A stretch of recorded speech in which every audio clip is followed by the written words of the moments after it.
My joy is her joy, is his joy, and our joy to share. Welcome back to Woo Woo in the Real World. We're so excited to be here with our guest today, Pam Hervey. Hey, Pam. How are you, Becky Welcome, and Pam. Tammy? Hello. Thank you. Yeah, Thank we're you. It's happy to great to have be Pam here. Yep, we are all old friends, so this is going to be a very chatty conversation. So Pam and I have been bandmates together. So that's how we originally know each other. Actually, we originally know each other because this very house that I'm sitting in, where we're Zooming from, was the house that I bought from Pam and her husband. So funny, I forgot about that. Funny. I think I recognize that wallpaper too. I know, 20 years later, and I have not changed the wallpaper. Great. It still looks good. You can't go Pam wrong had with the grass cloth, right? So adorable. Pam had good taste then, good taste now. Exactly. But the three of us, have collaborated on a couple of different things fun at Tammy's old shop, Kahlo. So lots of good times together with music and music. So fun. Yeah. Got us through COVID. It did. Tammy and I were just talking about that the Friday before New York shut down anyway, was the night that we did that. It was the virtual happy hour before that was a thing. Yeah. And we were all wondering whether we should be sitting in the same room together. So true. And we didn't know anything. We didn't know. Nothing. Yeah. No. So it's been a crazy journey for all of us through all of that. And it actually kind of brings us perfectly to full circle today, because Pam, you are also starting off on a new journey. And we're excited to talk to you about that, as your health coaching has been coming into focus for you, and you've been really busy doing certifications for that. But one of the things, before we kind of get into all of that, because we're going to get into everything about what you're doing right now, but one of the things when we had talked about having you on the show, we had shared with you kind of our focus for this year, or not this year, sorry, this season, which is about stories and our stories, because we think that really hearing each other's stories about our woo-woo experiences, or our internal experiences of spirit, and how we have been moving through them and how we have been navigating them, it's super helpful to hear from other people and what their journeys look like and the contours of it. It's not going to be the same for each person, but we can all learn a lot from each other. And you and I have had so many conversations about this that I couldn't wait to have you on to talk about it. We've talked about it before. Also, but I've had zero conversations with Pam. Which is funny, right? Yeah, so it we'll is all so be learning, funny. right? We've never had the opportunity to really, dive into this aspect and this part of Pam's journey, which I'm so excited to hear. Yeah, exactly. And so, you know what, Tammy started off our last interview with this setup, which I really loved. And so it's a little out of the blue, but so it's a little new, I guess. It's not what we talked about, but I think it's such a great tee up for this, because Tammy and I have been talking over the last little bit about when we were kids. And so Tammy, we're doing these invocations and guided meditations that we're offering this year. And when we were putting them together, it was so joyful and so playful and so freeing and just fun. I mean, it just felt like we were in our zone, right? We were like in our zone of genius. And we both had kind of reflected on the fact that really, we were not so much in our zone of genius. We were really tapping back into a zone of our childhood, like little us when we were younger, and what we would do when we just felt so free. And so I'm just kind of curious if you wanted to give us a quick little snapshot of little Pam, and what did little Pam love to do? Oh my God, playing in the woods and in the creek, like constantly, coming home with muddy shoes like day after day, and having my mother blow a gasket because she's like, I just washed these, and I'm like, I had to go in, Mom, like it was mud, I had to go in.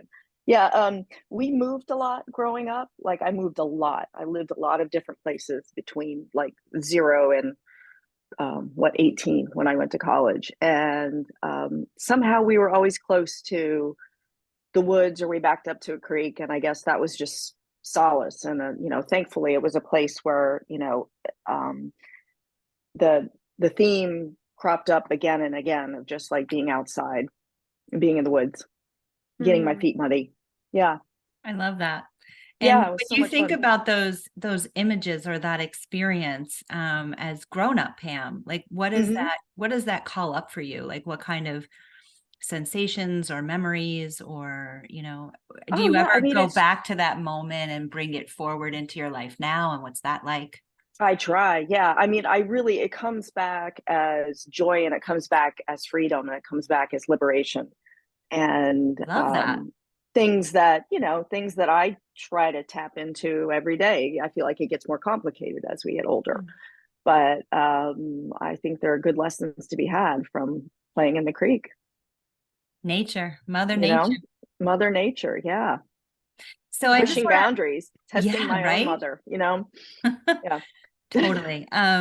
So one of the things that I just wanted to throw out there, for those listening, and, you know, definitely want to dive into your background, but what I love about you, and my first memory of meeting you, right, was through your drums, Mhm. and Yeah. being a musician and singing, but then also being surprised that that's not something that you had always done or that you had always been, right? I mean, Right. Yeah, for it was a sure. newer aspect of yourself that you were embracing, right?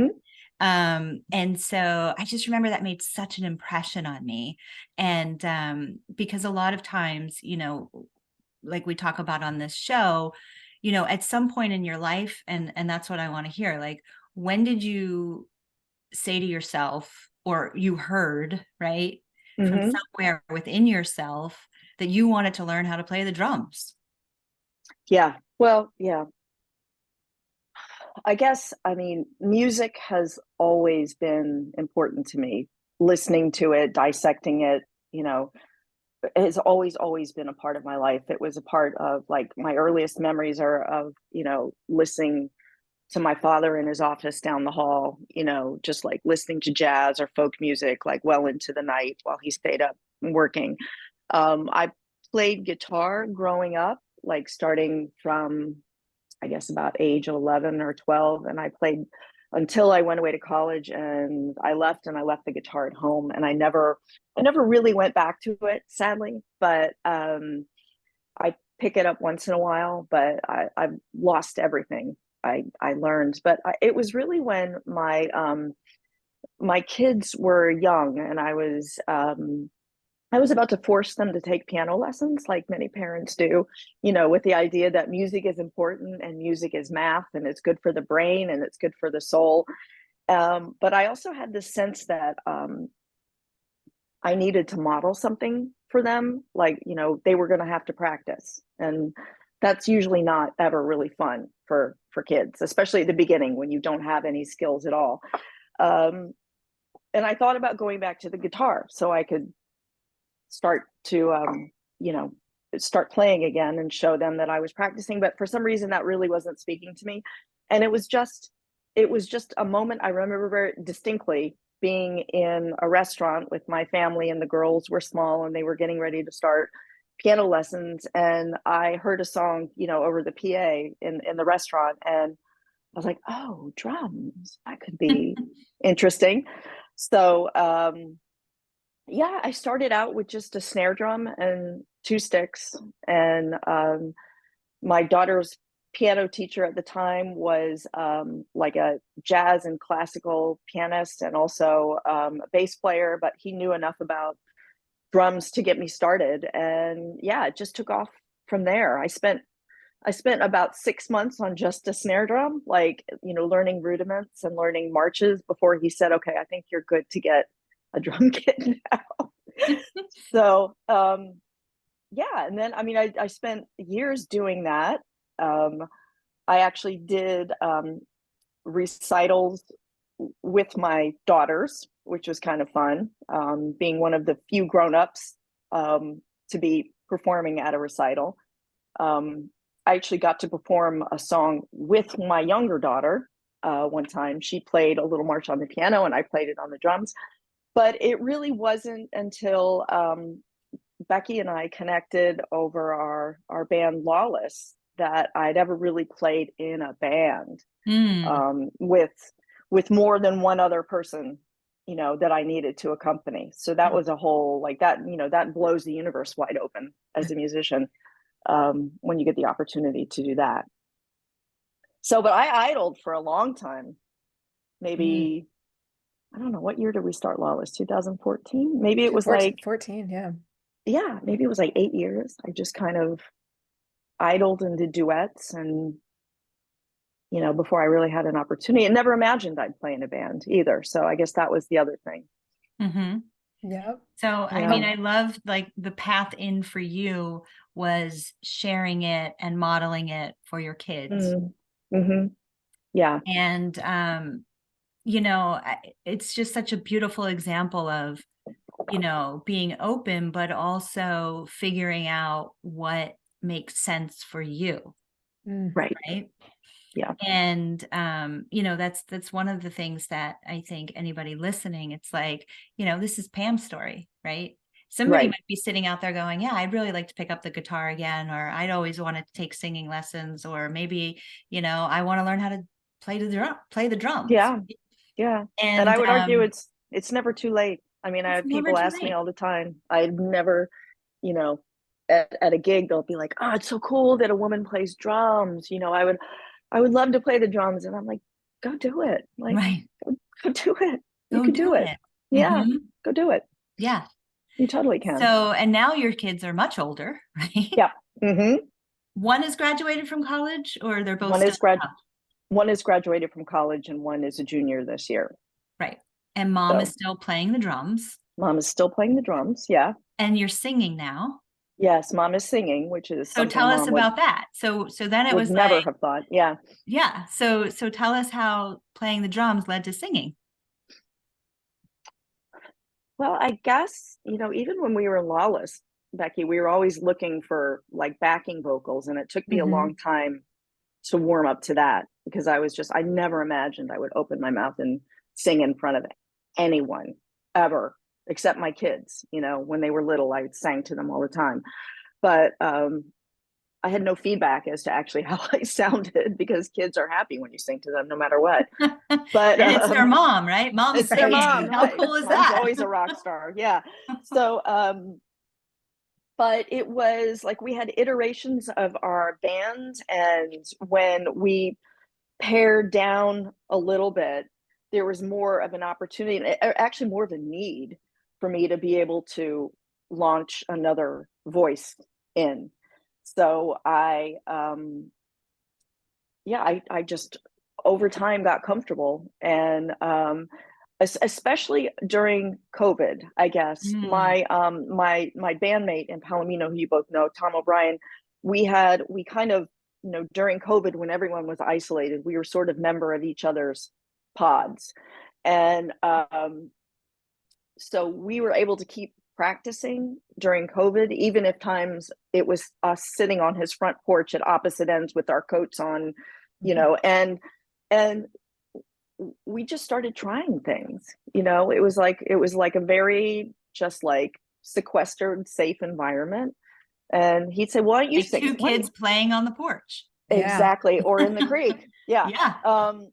But yeah, he'd say, "Why don't you try this one?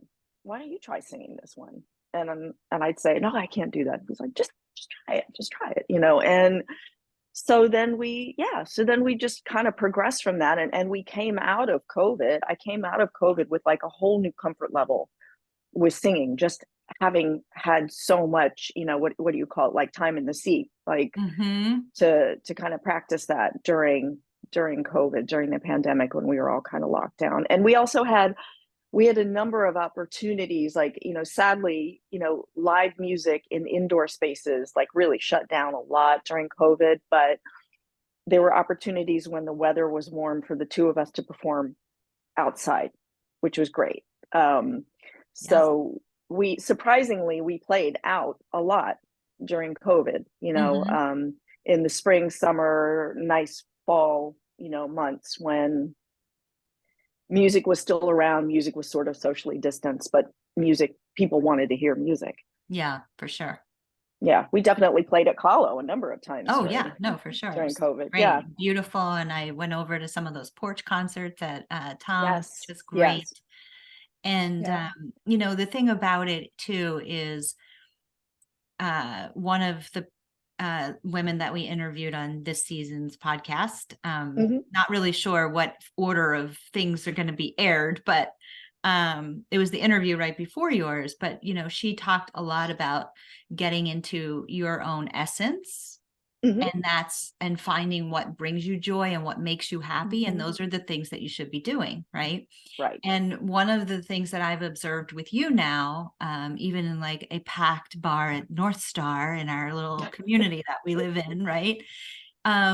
You know, you are so totally in your essence when you're doing that. You're joyful, you love it, your family's there, your friends are there.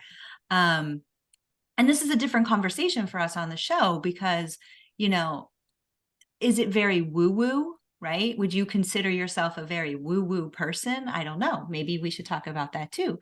But I think that we are going to talk about that. good, because my I'm point not going to is get that, away you know, without that, right? yeah, I mean, but the thing Yeah. is, like, sometimes it's this. Sometimes it's just, hey, I want to learn the drums or I want to sing, and you just honor that in yourself. Like, why is that Right. coming up for me? Right. I don't know, but I want to do it. So I Yeah. love that aspect of your journey. Right. Thank Yeah. you. Thank you. Yeah. And you know, at the time I wasn't even really thinking about the why behind it. Today I would. Today I would. But at the time it just, you know, I could look back and say, wow, that was some crazy like twist in the universe that made me, you know, be sitting in a little cafe eating a Nutella crepe. That made me think Divine of timing. playing the drums. Like, but at the time it's just like, oh, okay, drums. All right, maybe that's, you know, how hard would that be? You know, and so yeah, it's all in the timing, I suppose. Yeah. And I think that's a good point about what you just said, like the awareness of it. You know, now you would have a little more awareness about what's happening. And then it was just happening, right? And you weren't really aware and weren't that conscious of it. So on this season, we're really getting to everybody's stories and about really how are they really embodying their soul's expression in the world these days? And what's that mean to them? And I think now you have where I would have asked you that question when you picked up the drum, however many years ago, you would have been like, I don't think this has anything to do with my soul's embodiment. To do with it has but nothing I'm to do at all. curious, Right. But I'm curious today, how would you say, what does your soul's embodiment look like right now when it's in action? What's that look like for you? Oh, well, definitely drumming and singing. Like there's definitely an element of creativity in my life that I don't know if I negated or I just assumed it wasn't really applying to me because I've never thought of myself as a creative. And so being able to kind of embrace that and say, okay, like this is one of my great loves, playing the drums and singing. Like it really is. And how did I go so long in my life without having it? That is part of it. The other part really is kind of this journey that I've been on that Becky, you and I have spoken about many, many times about, you know, getting to that period in my life where at the time I felt it was a little cliche. Like, you know, I was becoming an empty nester and I was feeling completely lost and unmoored. And I had this almost like homesickness. I kept feeling like, oh God, I'm so homesick. And I'm like, I'm standing in my bedroom. Like, why am I homesick? I'm like right here in my house. And not understanding really what that was. And until I had a conversation with you and we talked about the idea of liminal space. And we talked about like, you know, Richard Rohr's falling upwards and like, you know, the two halves of life, you know, that are not just religious, but sort of, you know, like Jungian as well. Like the whole idea that you spend most of your life, you spend half of your life building your vessel, you know, and that there's this whole second half that where you fill it up. And I didn't know that was a thing.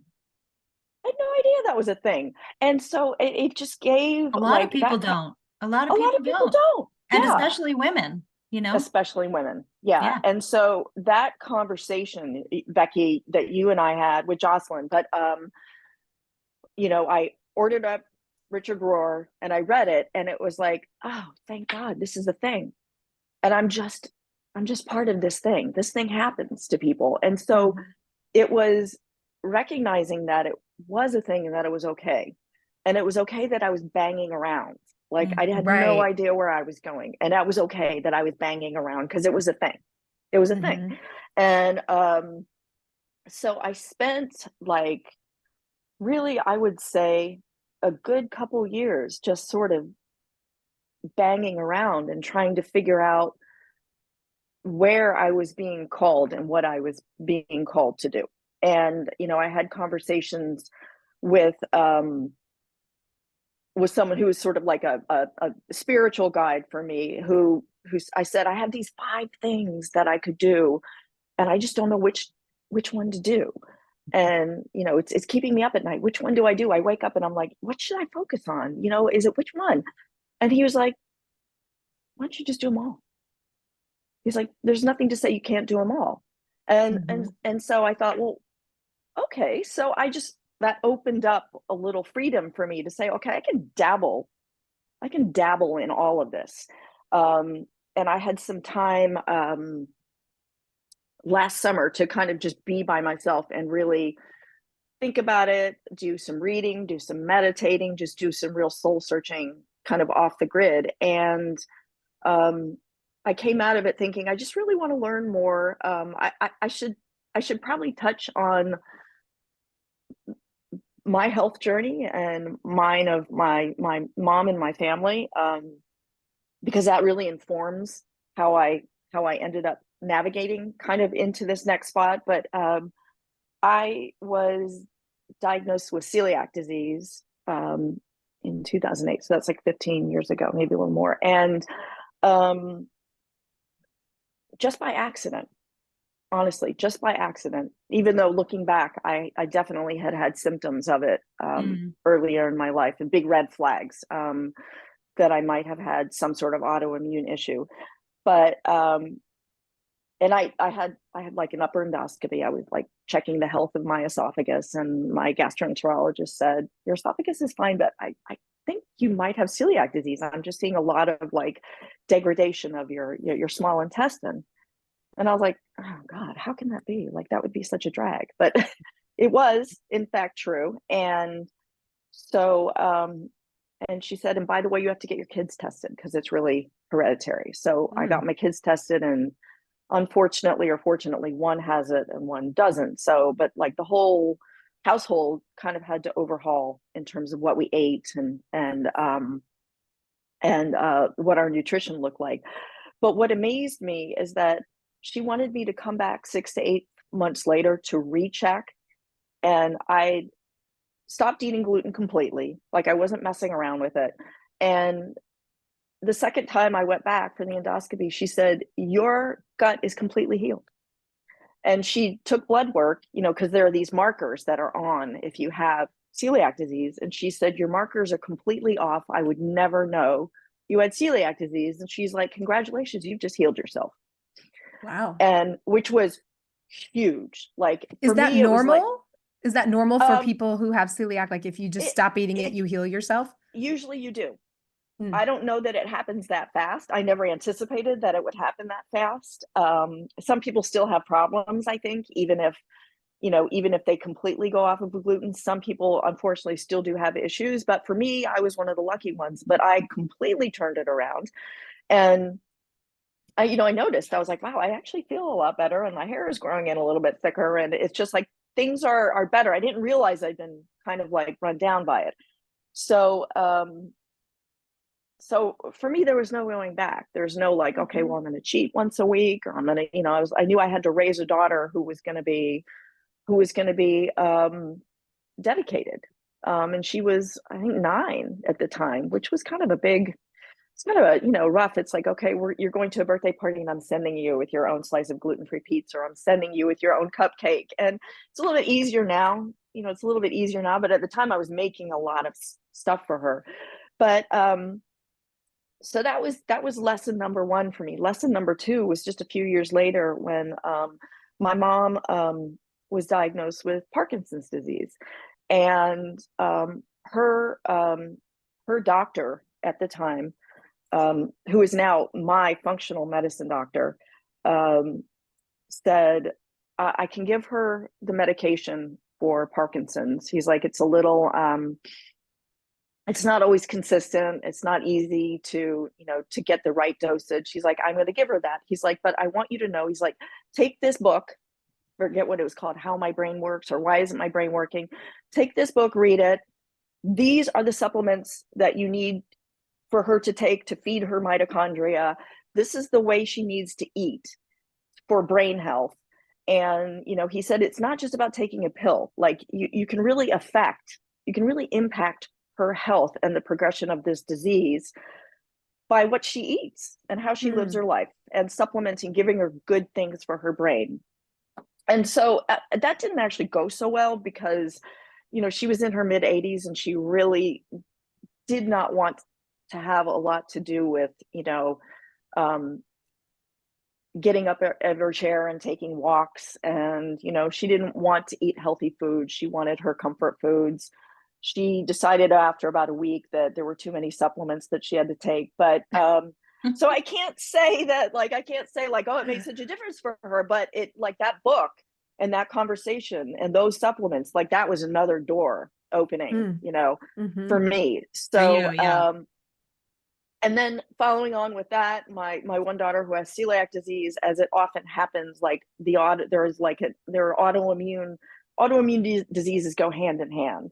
So, you know, we've been dealing with Hashimoto's thyroiditis for her, which is a whole other, you know, it's rough for a young person to have it. I mean, she's a grown up now, but, you know, and it all comes down to, she has to take care of herself through nutrition and lifestyle and getting enough sleep and managing stress in her life and making sure she's exercising the right way and taking supplementation and taking thyroid meds. So there's like a whole, like, there's a whole, like, she has to manage her life in a way that I was not doing in my early 20s.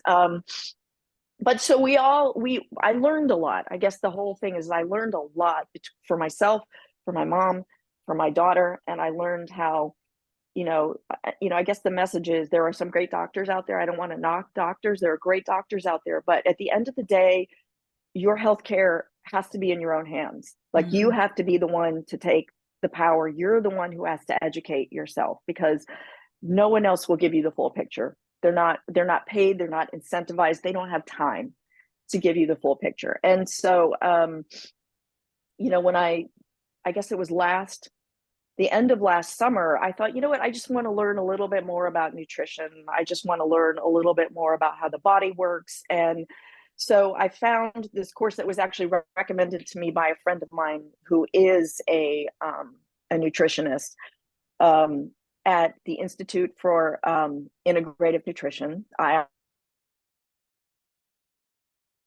Is a health coaching course, but it focused on, I started it off just really wanting to learn more about nutrition. I wanted to learn more about kind of an integrative and holistic approach to health, which is what I've been kind of managing for me and for my family. But as time went on, I got really inspired by the idea of health coaching, about, by being able to sort of give back and help people based on everything that I've been able to learn and glean over the years. So I graduated in August after a year-long course. I immediately signed up for IIN. Was fabulous, but I felt that I wanted even more depth with, like, the functional systems of the body. So I signed up for another 7 or 8 month course from a place called Functional Nutrition Alliance, which is called Full Body Systems, but it's systems of the body. So we started obviously with digestive system, where everything starts, Now we're into the immune system. We'll go into the endocrine system, the cardiovascular system, because I find that that's all really informing me as to how I can help other people make decisions and sort of embrace their optimal health and wellness. Yeah. So that was a long-winded answer, but that's No, kind but of I how mean, I it's got from A to amazing. B. That's how I got from Yeah. A to B. So I love it. that's where I am Yeah. now. Yeah. I love it. And Yeah. you just recently launched Pam Hervey Wellness. Pamela Hervey Wellness. Yes. Congratulations. Yeah. Thank you. And I love very how you much. say, I want to read something from your website. You said, I Yeah. support individuals in understanding the interplay between their physical, mental, emotional, and spiritual health, recognizing that true wellness encompasses more than just the absence of illness. Yes. I thought that was Yes. such a great line, and so much of what we talk about here and being in balance. Our last interview, she was talking about the physical body, the emotional body, the mental body, the spiritual body, and how all Right. those things have to work together. So from your perspective and your journey of, you've had such an extensive health journey that really informed where you wanted to go kind of professionally. And then you've had a spiritual journey that has you've been walking along at the same time with that. Can you tell us a little bit about like the spiritual journey that you've been on? And then maybe we can like marry these things together of how it's all coming together for you.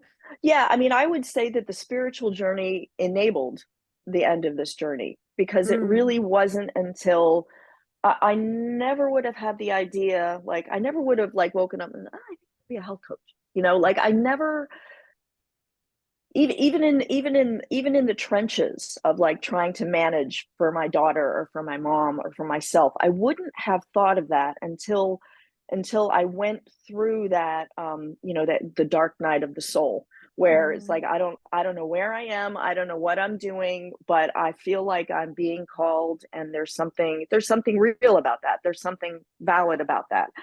And so, when I came out of the other end of that realization, it probably took a couple of years. I mean, it took a couple of years of like, just really thrashing around and trying to, and then also the accepting of, I don't know where I'm going, but I know something is coming. Like that was a huge part of the process. Yes, It's just, yes. just accepting that you may not know where you're going, but just be patient. Be patient, because something's coming. And it was really the, starting the course at IIN and learning and getting really fired up and realizing that I could turn this around. I could really turn this around was like, it was like, when that big light bulb went off, but yeah, they both had to happen. And I don't know what order they had to happen in. For me, it kind of, the sort of, actually makes sense for me that the whole sort of practical part had to happen first before the spiritual part could happen, because I don't think for me it would have happened the other way. Just being me, the whole intellectual thing had to happen first. Yeah. Before I could surrender. It's funny. Interesting. Yeah.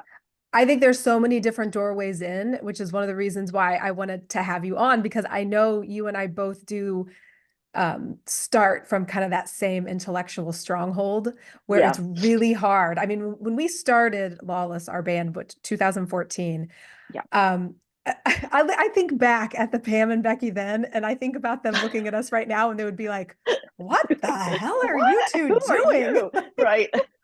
What are you talking about? Woo woo. Yeah. Like we were like anti woo. I mean, we really we just were not in that world. And I can remember like, I think that you're right. I come from the same spot where it's like, if the intellectual, somehow something has to come in to address the intellectual just enough to help me suspend it, to help me get to the spiritual. And I remember we shared a couple of books early days that I think were some of the first things that started to crack things for me. The Light Between Us, that Laura Lynn Jackson book. Yes. Oh my gosh. That we sent back and forth. And then just even starting to do meditation. I did the Oprah and Deepak 30-day challenges, but I love them because they would always do like a little teaching before the meditation. Right. And it was like just enough to get my intellectual hit that I needed. Yes. And also explanation of like, oh, this is why I'm going to sit and be quiet, or this is how it's done, even though there's Yeah. no how it's done. I know that now. It's like, Yeah.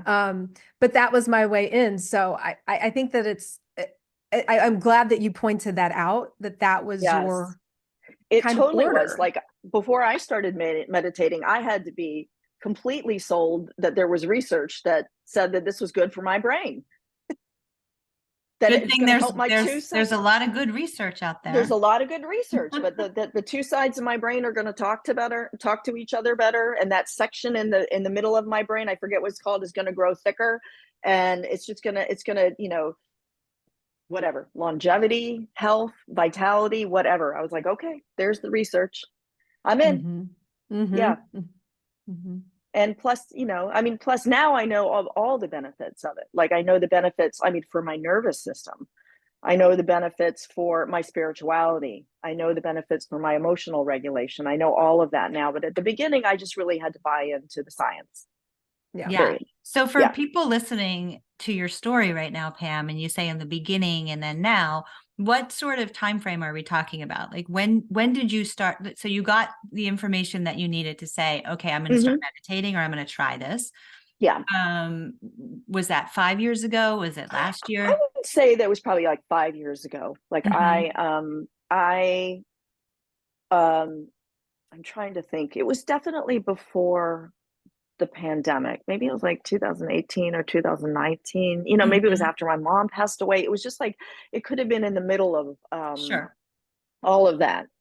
But then again, it was really as I went through the spiritual part of the journey, which has been in the last like 3 years, that I Mm-hmm. started, approaching meditation differently. And like Mm-hmm. now it's like a solace. Now it's like a Mm-hmm. salve, Same. Yeah. and yeah. And yeah, there were a lot of moving parts, definitely. But as Becky said, it was like it's the intellect was always leading, Mm-hmm. or getting in the way, right? As it often does. Yeah. So I'm cool. curious, do you remember a point, you may or may not, because I think sometimes this is so subtle, it's so easy to miss. But do you remember a point when it switched for you? Like when you were like, I'm gonna do this meditation thing because the science has told me. And so like that's kind of a different posture to approach Yeah. meditation Yeah. versus what you said now, right? You said now it's a salve, it's a balm. And Yeah. so like that is a shift. Can you recall, like, was there a particular type of meditation, or was it Yeah, well, just, actually, I've tried so many, as I'm sure we all have, tried so many types. Like I did, was it on Mind Valley? I did like a course by like Emily Fletcher and her meditation, which I found helpful because it was organized, and there was a structure to it. I did TM, I did transcendental meditation, but for some reason I just can't, like, it just wasn't, the mantra wasn't working for me. Mhm. Just like the mantra, repeating the mantra or my word or whatever, it just wasn't really working for me. um I tried another couple meditation not courses, but like just like on YouTube, and I tried just different types of meditation, but what really hit home with me was Vipassana meditation, which I started in the summer of 23, which has, and again on YouTube, I found a bunch of videos or audio files on YouTube, and it was just you know basically coming back to the breath. And whenever your mind is wandering, you label it, like it's a thought, it's an emotion, it's a sound, whatever it is that comes into what comes into your area of presence. So acknowledge it, dismiss it, and come back to the breath. Mm. And there's also like a body scanning portion of that, which is also helpful. But for me, it's and then the little bell goes every 5 minutes. So if you've kind of lost yourself in the minutia or in the weeds, and you've forgotten to come back to the breath, there's the little ding that brings you back. And somehow that just seems to work for me because it's got enough structure, but enough freedom. And, I guess I meditate that way. And then also if there are questions or things that things I just want to like go deep for, like any sort of prompt to, ask myself a question in the morning, something that's been bothering me, something that I've been thinking about, to go into a meditation with that. Like that's also helpful. Totally. Yeah. And then journaling about it when you come out of it. But yeah, I like Vipassana. It's just really, there's one guy on YouTube, his voice is very soothing too. In the guided one, he does a guided one that's like very short. It's like 15 minutes. And then there's like a 30, 45, 60 minutes, which is basically just the bell coming back to you every 5 minutes until the end. But nice. But that's just me. Yeah. I hadn't heard of Vipassana. That's new to me. Yeah. I think, again, it's whatever works, right? Whatever that entry in for you. But, you touched on the thing that I think is so powerful, is our breath. And if anybody takes anything away from this episode, it's just get back to your breath. Get back to the breath. Don't even think like, oh, I've got it. Like, what do I explore or how do I do this? Just breathe, really. Yeah. I think, meditation, I think is I guess letting go of expectations was also big for me. That, you can't go, sometimes there are things that I want to meditate on, but I think for me, I can't go into a meditation saying, God, this is a problem I need to solve. Because then you're just thinking, then you're just thinking. So let all that go. And it's hard to let go. It's really hard to let go. It is. And so also tying that whole idea of it's hard to let go, it's also hard not to know, right? So like, I want to go back to the part of your story where you said you went through the dark night of the soul. Yeah. That was like a 2 or 3 year long experience. I think that's also something that is so important to talk about because it's a real phase in anyone's personal journey when you are going deep into interior work. It's going to happen. That's going to happen. Like you're gonna dip down because you have to. Yeah. And it's hard and it's scary and it feels like, at least for me, I'll say that I felt like when I went through that phase of my own journey, I worried. I was so scared that I was doing something wrong or detrimental to my life, to the people around me, to my family. What in the world was this going to look like on the other side if I went into this darkness, right? And I don't mean darkness like depression. I don't want to scare people. I don't mean, Yeah. So can you put some color on your experience for us and how you felt kind of approaching it, going into it, and how you made your way through it? Yeah. Well, again, it felt, for me, it felt like, a real longing and and I keep coming back to homesickness, because it was like, now I look back, I was homesick for me. I was looking for, for my soul. I was looking to return to that. And, so it was a great feeling of unease. Like it's not comfortable. It's not comfortable at all. And, like you were saying, it wasn't like a darkness like depression. Like, I was going through like the routines of my life. I was raising kids. I was cooking meals. I was playing in a band, all of that. But like underneath, deep down, I was like, there's something is not quite right. Something is not, like, something's missing. Something is, I just didn't even really know how to articulate it. And,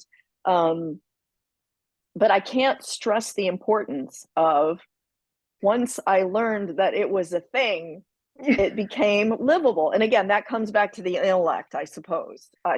But once I learned that this is what people go through in life, especially women, women who have put anything on hold.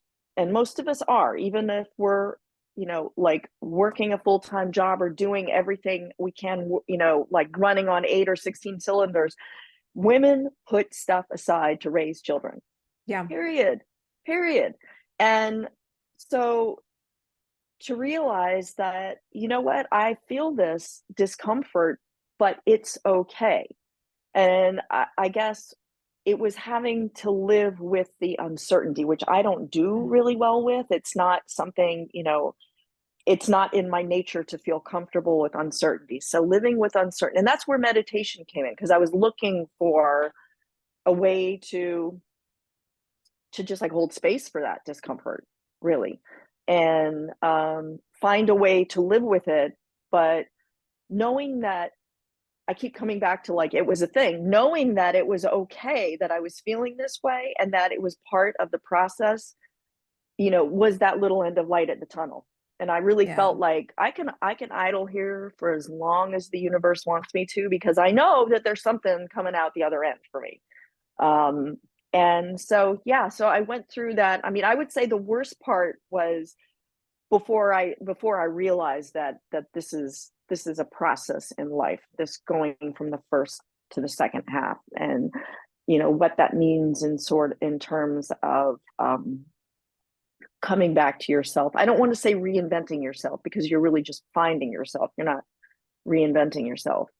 So that was the most difficult part, but then it was just learning to live with it, with the knowledge that, giving myself the certainty that something was going to reveal itself to me at some point.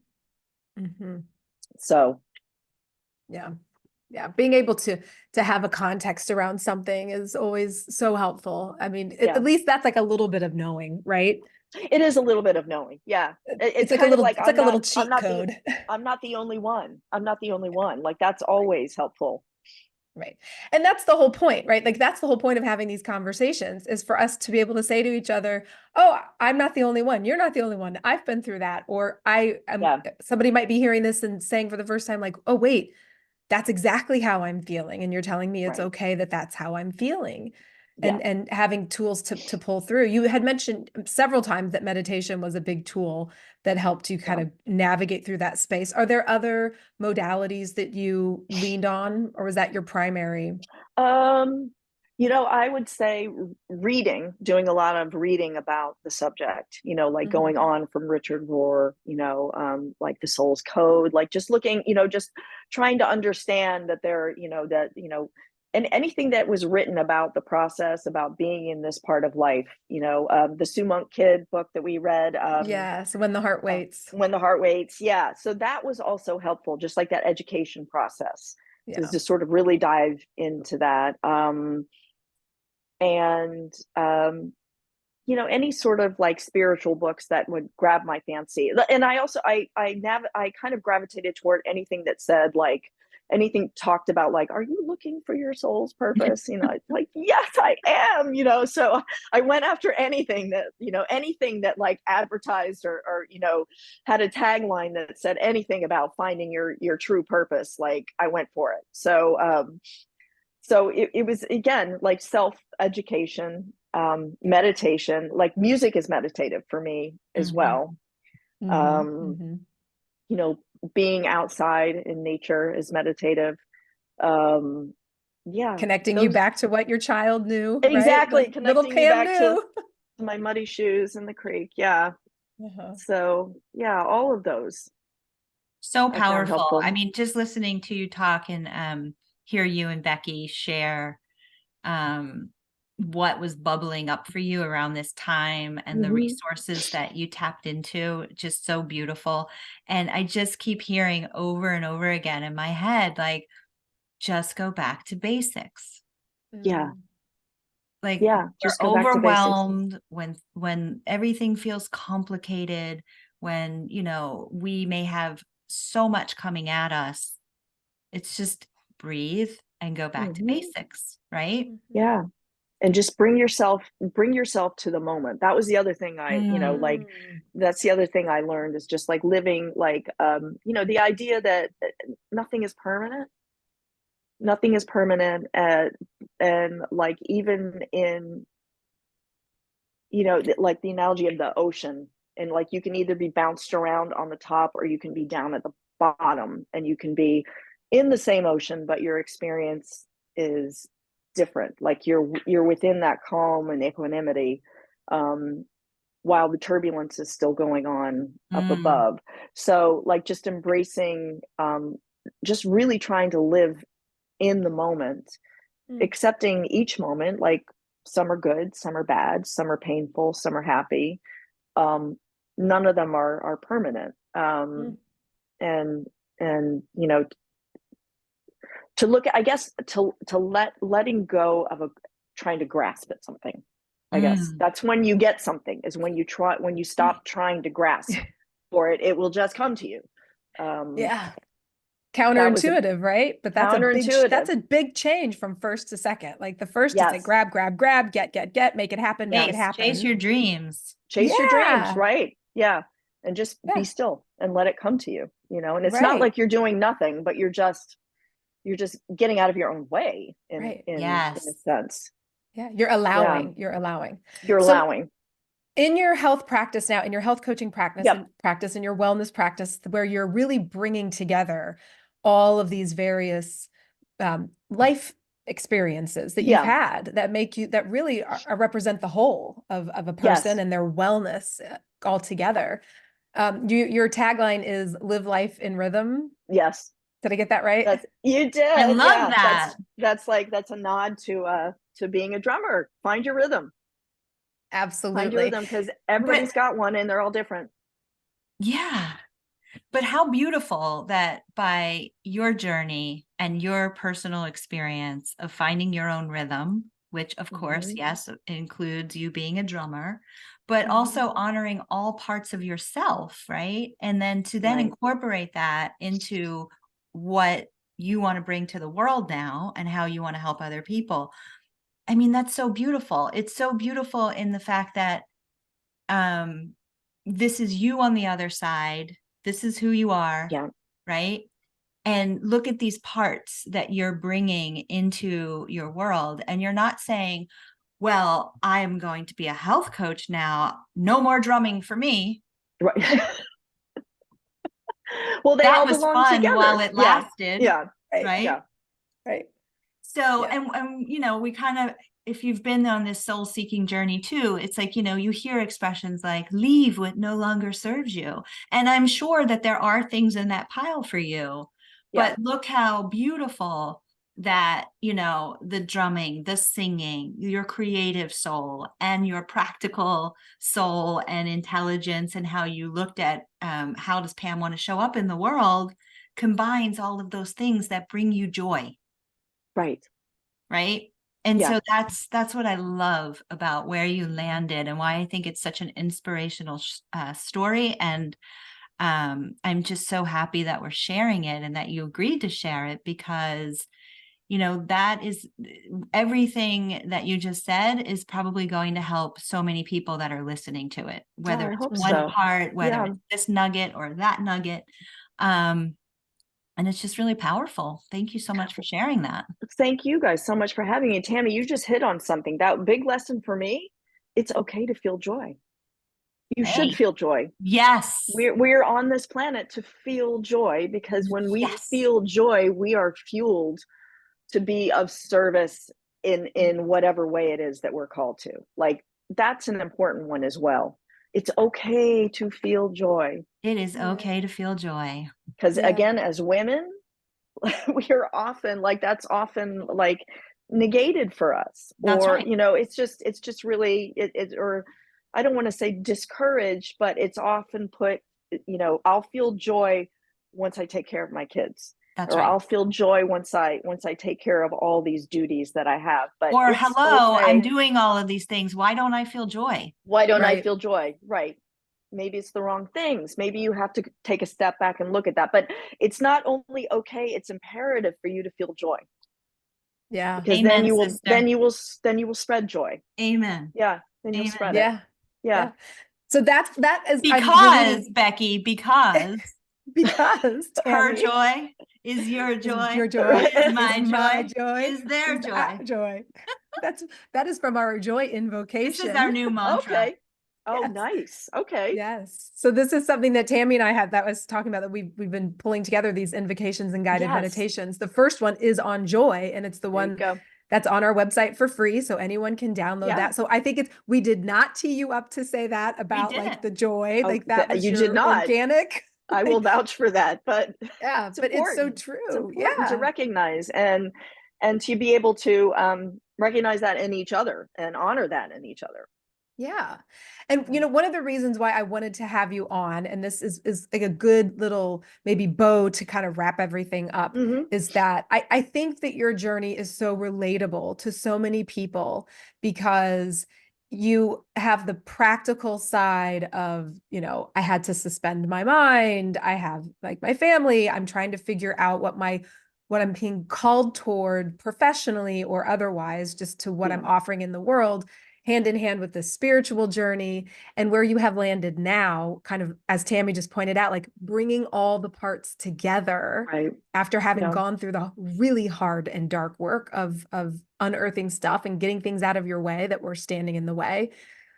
So your tagline, live life in rhythm, I would like to know how you feel like your life is in rhythm right now. What is your rhythm? My rhythm right now is a knowing, I guess. And in the last however many years of uncertainty, there is a certainty. Like somewhere, like a few months in to my course at IIN, Institute of Integrative Nutrition, somewhere a few months in, when I considered the prospect of health coaching versus just educating myself, like something really, like it just like resoundingly like funk. It just grounded me. And I thought, this is it. I've been waiting for this. Waiting for this knowing. And so for me, being in rhythm now is being able to do something that just is so meaningful to me. And the idea that I can actually help people through something that I may have been through, or something similar, or face the same issues, or get through some of the darkness themselves. Wonderful. Is definitely how I feel in rhythm. Yeah, that's so that's exciting. awesome. I love it. So tell the good people a little bit about your practice, where they can find you. And yes, you can find me. My website is PamelaHerveyWellness.com. And that's Hervey. It's like Harvey, but with an extra E. On Instagram at Pamela Hervey Wellness, and on LinkedIn as well, at Pamela Hervey. You can find all sorts of information. You can reach out to me that way. You can sign up for my newsletter.